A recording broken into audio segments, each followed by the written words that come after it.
Welcome back. Covering Colorado, state lawmakers won't be in session for the next couple of weeks over concerns about the coronavirus. Our Allison Zimmerman in studio tonight with a closer look at what happens next. And there are still some big items for them to consider on their agenda. That's right, Rob. And Colorado is not the only state doing this. Here's a look at some of the other states that have either suspended or ended the session in response to COVID-19, as well as some of those closing their Capitol buildings to the public. I should mention some of these states already adjourned their sessions in the last couple of weeks, so this isn't a concern for them. But there are still several priorities for lawmakers here in Colorado once they return. Good morning, members. We are here at the Capitol on a gloomy Saturday on a very solemn and unprecedented occasion. Over the weekend, state lawmakers officially suspended the 120-day legislative session.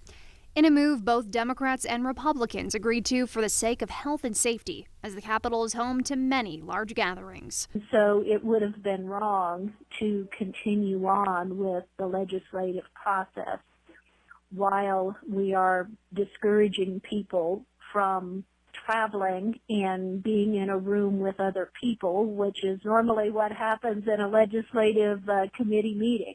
Lawmakers approved a resolution with some opposition to ask the Supreme Court about the ending of the session on the original May 6th date. And the question becomes, are those calendar days or are those consecutive days? There are options if they can't make the time up. The legislature can call a special session with a 2/3 vote, or the governor can call one. But there are still many items on the agenda, including the budget and the School Finance Act. A new economic forecast from the state released today shows a difference of millions of dollars from the December forecast. And as of now, lawmakers do plan to return to work on March 30th. And Allison, a lot of people working from home right now because of the virus. Any discussions by lawmakers on conducting their business remotely?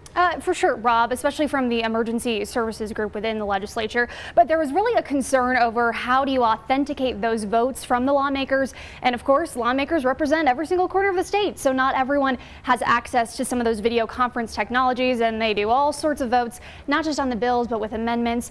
And of course, they were worried about not having that public discussion because, as you know, that is a huge part of passing these laws. Absolutely, Allison, thank you.